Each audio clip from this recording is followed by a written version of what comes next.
प्यारे बच्चों, बसंत भाग 1 कक्षा 6 के लिए हिंदी की पाठ्य पुस्तक के अंतर्गत हम आज पाठ 14 लोकगीत के भावार्थ और व्याख्यात्मक अध्ययन इस वीडियो में देखेंगे। बच्चों, लोकगीत इस पाठ के लेखक हैं भगवत प्रणोपाध्याय। भगवत प्रणोपाध्याय का एक निबंध है जिस पर हम आज व्याख्यात्मक अध्ययन करेंगे। तो चलिए प्रारंभ करते हैं। पृष्ठ संख्या 97। लोकगीत अपने लोच, ताजगी और लोकप्रियता में शास्त्रीय संगीत से भिन्न है। पहले हमें समझना है कि लोकगीत क्या है। लोकगीत लोक के गीत हैं जिन्हें कोई एक व्यक्ति नहीं बल्कि पूरा लोक समाज अपनाता है। सामान्यतः लोक में प्रचलित लोक द्वारा रचित एवं लोक द्वारा लिखित गीतों को लोकगीत कहा जाता है। इसमें बड़ा लचीलापन होता है, बड़ी ही ताजगी होती है, समाज बड़ा पसंद करता है इसको।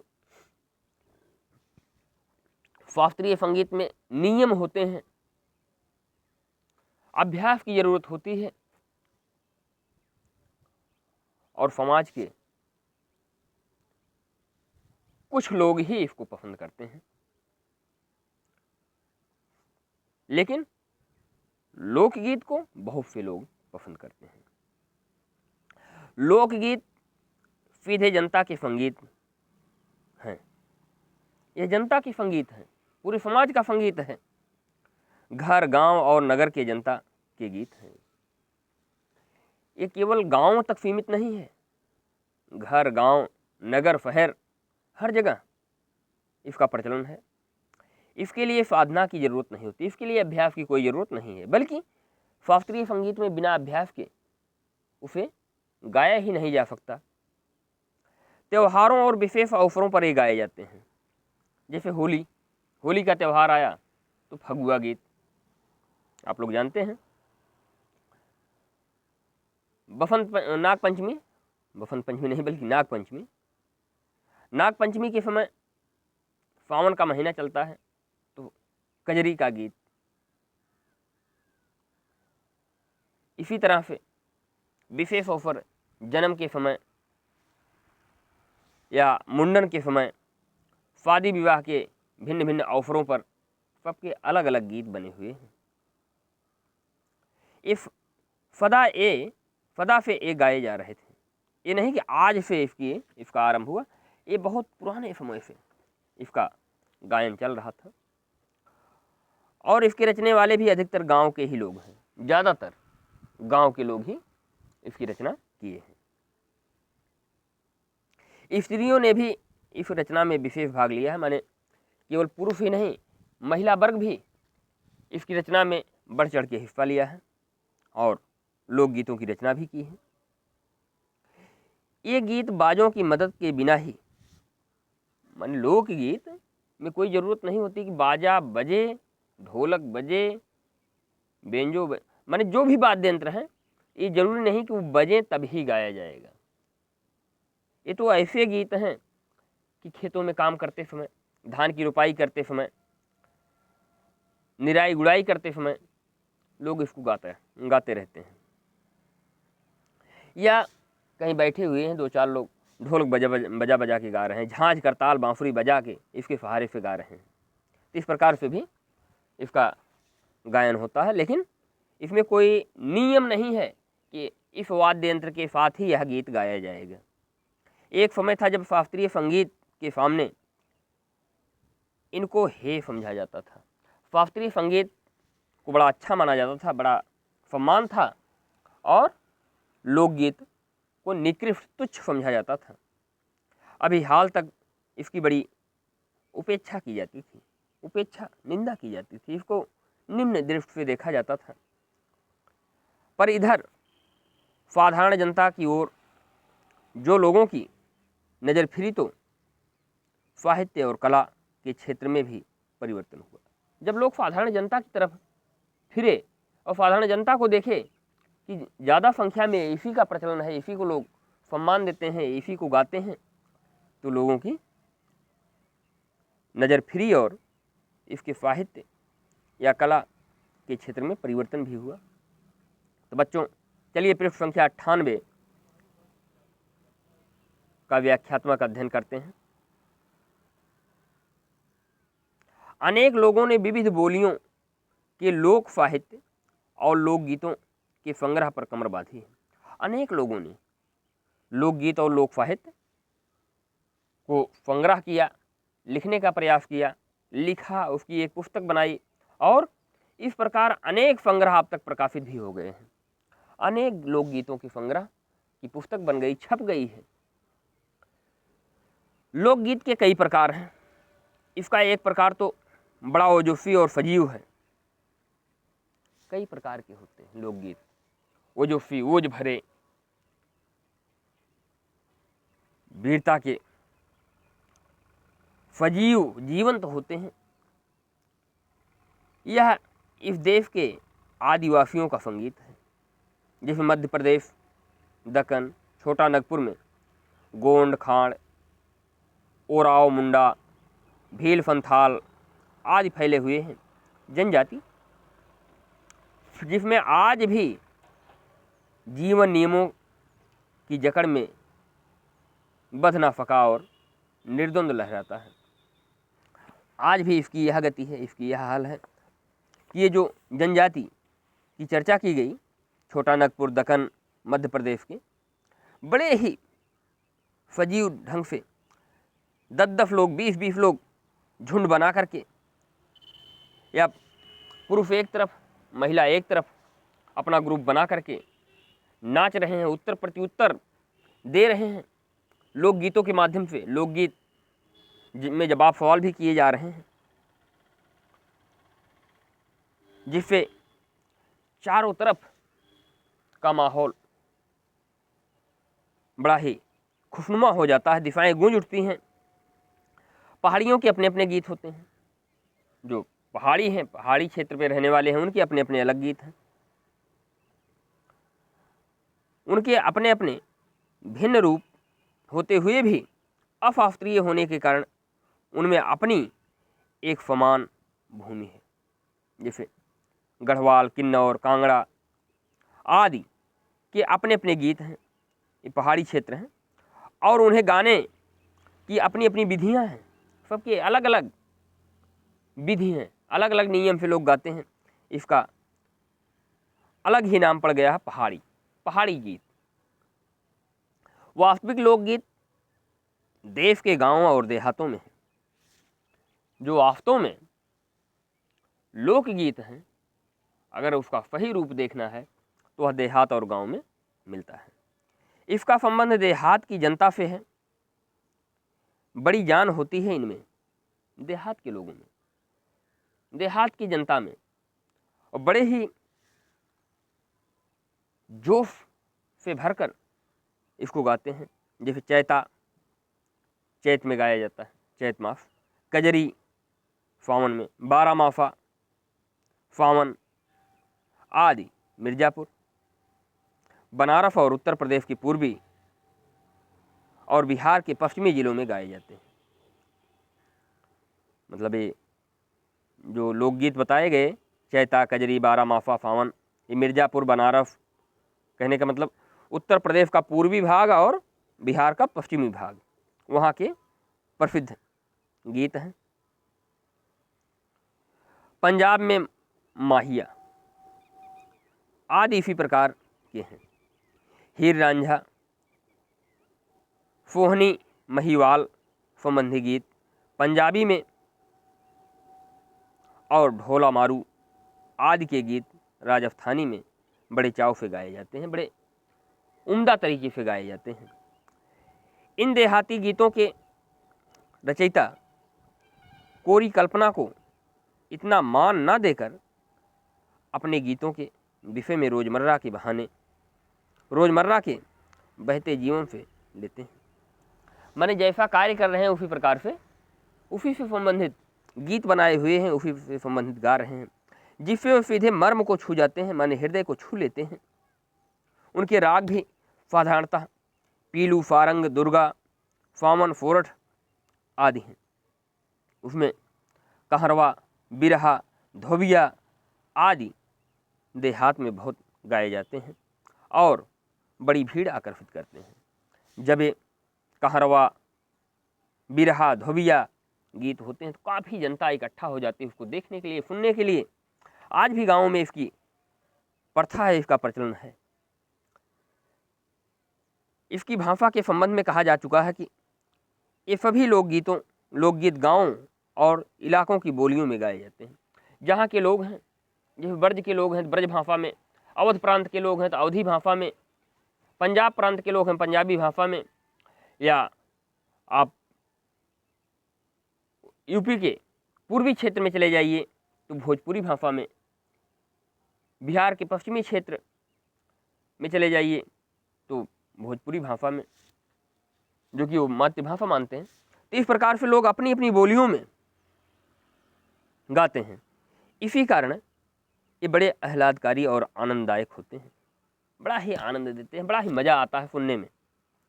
राग तो इन गीतों को के आकर्षक होते ही हैं। राग बड़े ही आकर्षक होते हैं, बड़ा ही अपनी तरफ खिंचाव करते हैं, बहुत अच्छा लगता है। इनकी समझी जा सकने वाली भाषा भी इसी की सफलता का कारण है। माने जो सामान्य से सामान्य लोग हैं वो भी समझ लेते हैं कि इस गाने का क्या तात्पर्य है, इसका क्या अर्थ है, इसका क्या मतलब है। इसी कारण यह बहुत ही सफल है और बड़े ही तेज़ी से समाज में यह अपना अस्तित्व बढ़ा रहा है।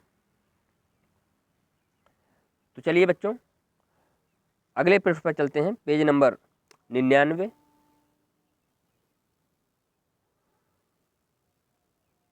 देखिए, भोजपुरी में करीब 30-40 वर्षों से विदेशिया का प्रचार हुआ है। भोजपुरी भाषा में, जो कि अक्सर उत्तर प्रदेश का पूर्वी क्षेत्र और बिहार का क्षेत्र में भोजपुरी बहुत अच्छा प्रचलित है। गाने वालों के अनेक समूह इन्हें गाते हुए देहात में फिरते हैं, देहात में घूम घूम कर गाते हैं। उधर के जिलों में विशेषकर बिहार में विदेशिया से बढ़कर दूसरे गाने लोकप्रिय नहीं हैं। बिहार में विदेशिया से बढ़कर दूसरा गाना उससे अच्छा नहीं माना जाता। इन गीतों में अधिकतर रसिक प्रियों और प्रियाओं माने प्रेमी प्रेमिकाओं की बात रहती है, परदेसी प्रेमी की, और इनमें करुण और विरह का रस बरसता है। जो पति या नायक विदेश चला गया है, प्रदेश चला गया है, और उसकी नायिका देहात में है, गांव पर है, तो उनके दर्द भरे गीत, एक दूसरे के बीच मिलन की जो तड़पन होती है, इसका बड़ा ही रोमांचक वर्णन इन गीतों के माध्यम से किया जाता है। चलिए आगे चलते हैं। जंगल की जातियों आदि के भी दल गीत होते हैं। जो जंगली जातियाँ होती हैं, जिसे जनजाति आप कह सकते हैं, उनके भी दल गीत मतलब समूह गायन, समूह गीत, जो अधिकतर बिरहा आदि में गाए जाते हैं। पुरुष एक ओर और स्त्रियाँ दूसरी ओर एक दूसरे के जवाब के रूप में दल बांध कर गाते हैं और दिशाएं गूंज उठती हैं। एक तरफ पुरुष, दूसरी तरफ महिलाएं। प्रश्नोत्तरी भी गाने के साथ साथ क्वेश्चन भी करेंगे, प्रश्न भी करेंगे, और दूसरा गा कर ही उसका उत्तर भी देगा। इस तरह से एक तरफ महिलाएं होंगी, दूसरी तरफ पुरुष होंगे। महिलाएं प्रश्न करेंगी, पुरुष जवाब देंगे, पुरुष प्रश्न करेंगे, महिलाएं जवाब देंगी। इस प्रकार से बड़ा ही मन को मोहने वाला यह लोकगीत होता है। पर इधर कुछ काल से माने कुछ समय से इस प्रकार के दलीय गायन का ह्रास हुआ है। माने जो सामूहिक गायन है, समूह बनाकर गाते हैं, इसमें कुछ कमी आई है। एक दूसरे प्रकार के बड़े लोकप्रिय गाने आल्हा के हैं। आल्हा, जिसमें आल्हा रुदल का वर्णन बड़ा ही रोचक होता है। अधिकतर ये बुंदेलखंडी में गाए जाते हैं। बुंदेलखंडी बोली में अधिकतर ये बुंदेलखंडी बोली में गाए जाते हैं। आरंभ तो इसका चंदेल राजाओं के राज कब जगनिक से माना जाता है। राज कब जगनिक हुए हैं जो कि आलखंड की रचना किए हैं, और आरंभ वहीं से है, जिसमें आल्हा रुदल की वीरता का अपने महाकाव्य में बखान किया है। जो जगनी की महाकाव्य रचना की है आलखंड, उसमें बहुत ही अच्छी तरह से आल्हा रुदल की वीरता का वर्णन हुआ है।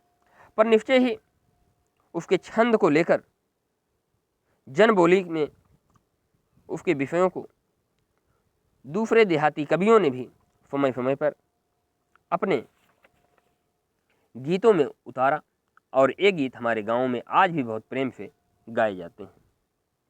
मन बड़े ही प्रेम से इसको स्वीकार किया जाता है। और कवियों ने, देहाती कवियों ने, दूसरे कवियों ने आल्हा के कुछ खंडों को लेकर के अपनी भाषा में और अपने गीतों में इसको गीत बनाया, जो कि बड़े रोचक ढंग से लोग पसंद करते हैं, बड़ी रोचकता आ जाती है। तो चलिए बच्चों, हम पृष्ठ संख्या 100 पर चलते हैं। इन्हें गाने वाले गांव में गांव ढोल लिए गाते फिरते हैं। गांव में ढोलक लिए बजाते गाते रहते हैं। इसी की सीमा पर उन गीतों का भी स्थान है जिन्हें नट रस्सियों पर खेल करते हुए गाते हैं। नट वगैरह अपने जीविका के लिए, जीवन यापन के लिए गांव गांव में रस्सियों पर चलना या रस्सियों के माध्यम से बड़े बड़े कारनामे दिखाना और यही गीत गाना, इस प्रकार से लोकगीत का यह भी बहुत महत्वपूर्ण अंग है। अधिकतर ये गद्य पद्यात्मक हैं और इनके अपने बोल हैं। जब नट अपना कार्यक्रम शुरू करता है तो कुछ देर वह बताता है, उसके बाद गाना शुरू कर देता है। थोड़ी देर गाएगा, फिर बताना शुरू करेगा। तो माने गद्य और पद्य दोनों रूप में यह चलाया जाता है और इसके अपने अलग बोल हैं। इसी कारण यह और ज़्यादा आकर्षित कर लेता है और ज़्यादा रोचक बन जाता है। अनंत संख्या अपने देश में स्त्रियों के गीतों की है। अपने देश में जो स्त्रियों के गीत हैं उनकी संख्या 100, 50, 2000, 3000 नहीं, उसकी संख्या अनंत है, उसका कोई अंत नहीं है। तो ये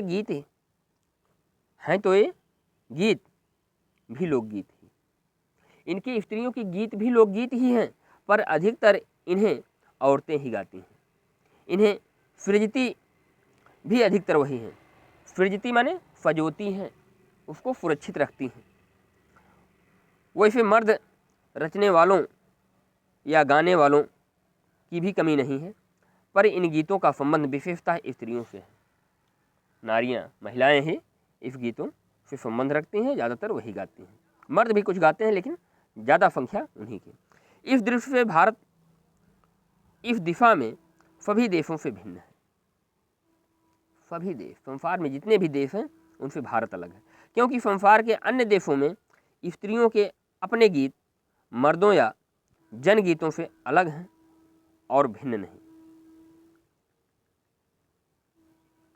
क्योंकि संसार के अन्य देशों में, जो संसार में और देश हैं भारत को छोड़ करके, वहाँ स्त्रियों के अपने गीत मर्दों या जनगीतों से अलग और भिन्न नहीं है, माने मिले जुले ही हैं। भारत को छोड़कर अन्य देशों में हम जाएंगे अगर, तो जो गीत पुरुष का होगा वही महिला का होगा, अलग नहीं होगा। लेकिन अपने यहाँ विशेषता है कि स्त्रियों के गीत अलग हैं, जो अधिकांशतः स्त्रियाँ ही गाती हैं, बहुत कम संख्या में पुरुष गाते हैं। त्योहारों पर नदियों में नहाते समय के गीत, अब यहाँ बताया जा रहा है कौन कौन से गीत हैं।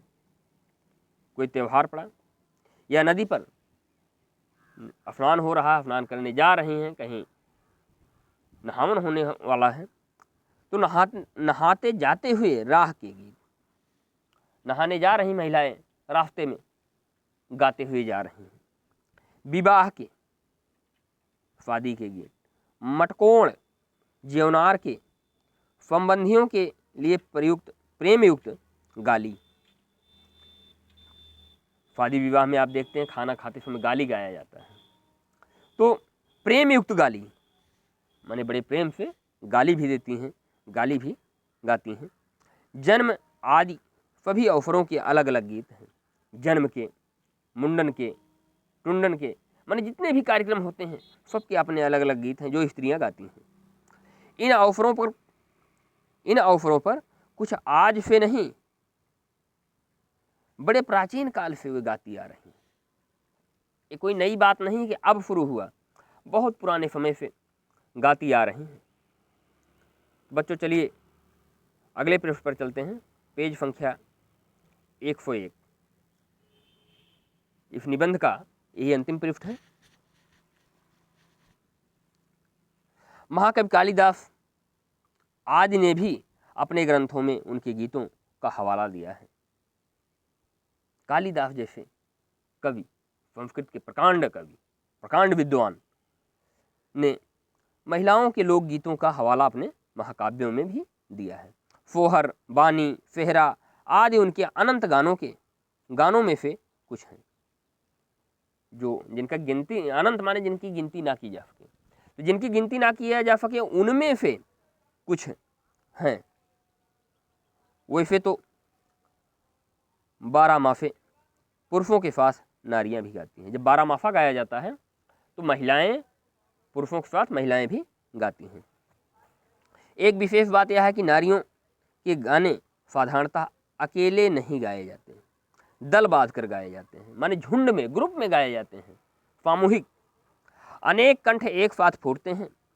यद्यपि अधिकतर उनमें मेल नहीं होता, फिर भी त्योहारों और शुभ अवसरों पर वह बहुत ही भले लगते हैं। उनके राग मिलते नहीं एक में, लेकिन 5-5 महिलाएं, 8-8 महिलाएं, 10-10 महिलाएं एक तरफ होकर के गाती हैं। एक ग्रुप गाएगा तो दूसरा समूह उसको दोहराएगा। मिलते नहीं लेकिन बड़े रोचक लगते हैं, बहुत अच्छे लगते हैं। गांव और नगरों में गायिकाएं भी होती हैं जो विवाह, जन्म आदि के अवसरों पर गाने के लिए बुला ली जाती हैं। गायिकाएं भी आती हैं, उनको बुलाया जाता है। सभी ऋतुओं में स्त्रियां उल्लसित होकर दल बांध कर गाती हैं, लेकिन जो गांव की स्त्रियां हैं या शहर की स्त्रियों का समूह है, वह सभी ऋतुओं में अलग अलग मौसम में अलग अलग गीत समूह बनाकर गाती हैं। पर होली, बरसात की कजरी आदि तो उनकी अपनी चीज़ है। होली में फगुआ, फागुन में फगुआ गाना, बरसात में कजरी गाना उनकी अपनी चीज़ है, माने वो दूसरे की नहीं, वो अपना अधिकार मानती हैं, जो सुनते ही बनती है, जो सुनने में बड़ा रोचक होता है। पूरब की बोलियों में अधिकतर मैथिली, कोकिल, विद्यापति के गीत गाए जाते हैं, पर सारे देश के कश्मीर से कन्याकुमारी, केरल तक और काठियावाड़, गुजरात, राजस्थान से उड़ीसा, आंध्र प्रदेश तक अपने अपने विद्यापति हैं। जैसे मैथिल, कोकिल, विद्यापति मिथिला के हैं, तो ऐसे अपने अपने विद्यापति हैं, माने हर क्षेत्र के अपने अपने उसके शहंशाह हैं, उसके बड़े कर्मठ और बड़े नामी माने जाते हैं। तो ठीक नाम, जिसका नाम बहुत ज़्यादा बढ़ जाता है उसको विद्यापति कह दिया जाता है, विद्या के पति। तो ठीक अपने अपने आंध्र प्रदेश के कोई अलग विद्यापति, उड़ीसा के कोई अलग, गुजरात के, राजस्थान के, काठियावाड़ के, माने अपने अपने क्षेत्र के ज़्यादा सम्मान प्राप्त लोग विद्यापति की उपाधि पा गए हैं।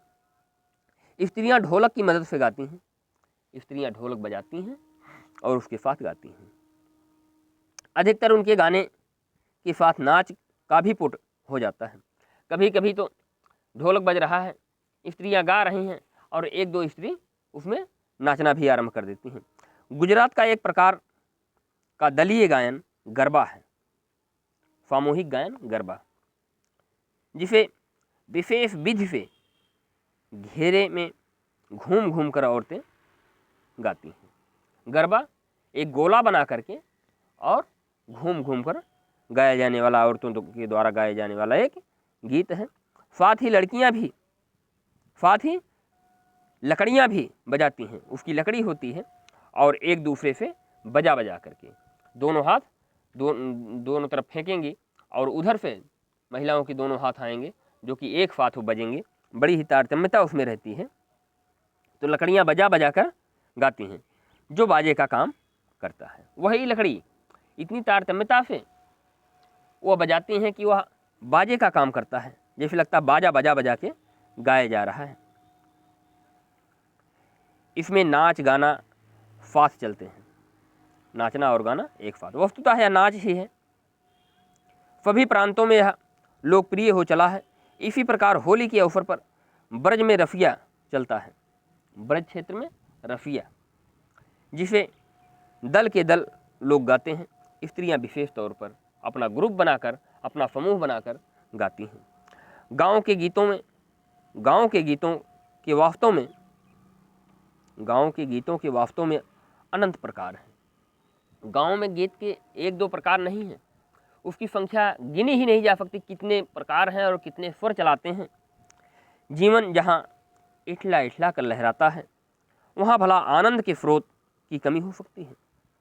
यह जीवन ही इठला इठला कर लहरा रहा है, बड़ा आनंदित हो रहा है, क्षण क्षण आनंद प्राप्त कर रहा है, तो वहाँ आनंद के स्रोत की कमी नहीं हो सकती। अगर स्रोत की कमी ही हो जाएगी तो फिर वह आनंद कहाँ से आ सकता है। उद्दाम जीवन के ही वहाँ के अनंत संख्यक गाने प्रतीक हैं। उद्दाम जीवन के ही वहाँ के अनंत संख्यक गाने के प्रतीक हैं। यह जो हमारा उम्दा जीवन है, श्रेष्ठ जीवन है, वह गानों के ही प्रतीक होते हैं।